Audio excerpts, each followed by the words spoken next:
కోదాడ పట్టణంలో 42% BC reservation అమలు చేయాలని చేపట్టిన బంద్ అఖిల పక్షాల ఆధ్వర్యంలో ప్రశాంతంగా కొనసాగుతుంది.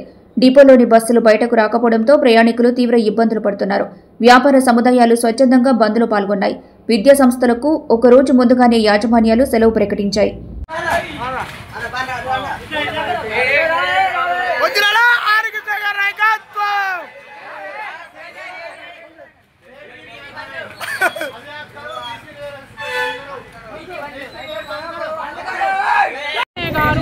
బీసీల కోసం ఎంతో కష్టపడుతుండు. ఎంతో ఉద్యోగాలు పిల్లలు నిరుద్యోగులకి ఆర్థిక పరిస్థితిలో ఉన్న వాళ్ళకి ఆ ఆస్తులు కానీ ఏదైనా ఆర్ కృష్ణన్న గారు కల్పించిండు. ఆర్ కృష్ణన్న గారు కోరిక నెరవేరాలా, మన బీసీలకి రిజర్వేషన్ ఇవ్వాలా, మా కోరిక అదే.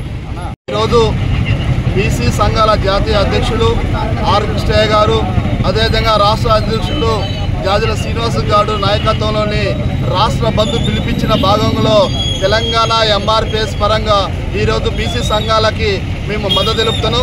అంతేకాకుండా బీసీలకి న్యాయమైన రిజర్వేషను, ఎందుకంటే వాస్తవంగా ఎస్సీలకి ఎస్టీలకి రిజర్వేషన్ కల్పించిన ఆనాడు మహానుభావుడు డాక్టర్ బిఆర్ అంబేద్కర్ గారు భారత రాజ్యాంగంలోని 42% రిజర్వేషన్కి బీసీలకి అమలు చేయాలని చెప్పేసి మరి కోరుకుంటున్నారు.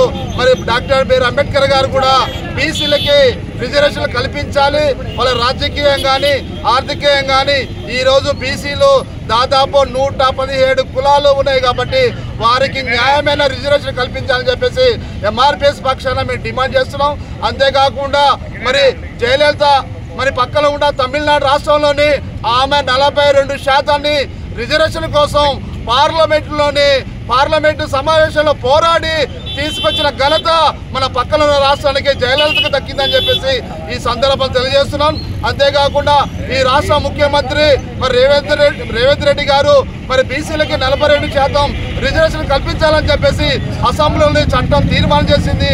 మరి గౌరవనీయులు బీజేపీ గవర్నర్ గారు దానికి ఆమోదించాలని చెప్పేసి మేము కోరుకుంటున్నాం. ఇప్పటికైనా సరే బీసీలకి న్యాయమైన డిమాండ్ కాబట్టి వెంటనే రాష్ట్ర ప్రభుత్వం కేంద్ర ప్రభుత్వం ఇద్దరు చొరవ తీసుకొని బీసీలకి న్యాయం చేయాలని చెప్పేసి మేము ముగించుకున్నాం. జై మాదిగా, వర్ధిల్లాలి బీసీ సంఘాల ఐక్యత. ప్రభుత్వం మొండి వైఖరి ఎలా ఉందంటే కోర్టులలో కేసులు వేసేది వాళ్ళే, మళ్ళీ మేమే బీసీ 42% రిజర్వేషన్ కల్పిస్తామని చెప్పేది వాళ్ళే. అదేవిధంగా అన్ని రకాల బీసీలకు అన్యాయం చేయాలని ఆలోచించేది కూడా ఈ రాష్ట్ర ప్రభుత్వం. రేవంత్ రెడ్డి గారు రెడ్లతోటి కేసులు వేపిస్తాడు, అదేవిధంగా రెడ్ల లాయర్లతోటి వాదిస్తాడు, రెడ్ల జడ్జీలతో తీర్పులు ఇస్తాడు. ఇది ఏ విధంగా బీసీలకు న్యాయం జరుగుతుందో ఒకసారి ఆలోచించాలని ఈ రిజర్వేషన్ 42% రిజర్వేషన్ కాదు, మాకు రావాల్సిన వాటాని మాకు కల్పించాలని ఈ ప్రభుత్వాన్ని, కేంద్ర ప్రభుత్వాన్ని, రాష్ట్ర ప్రభుత్వాన్ని డిమాండ్ చేస్తున్నాం బీఆర్ఎస్ పార్టీ తరఫున.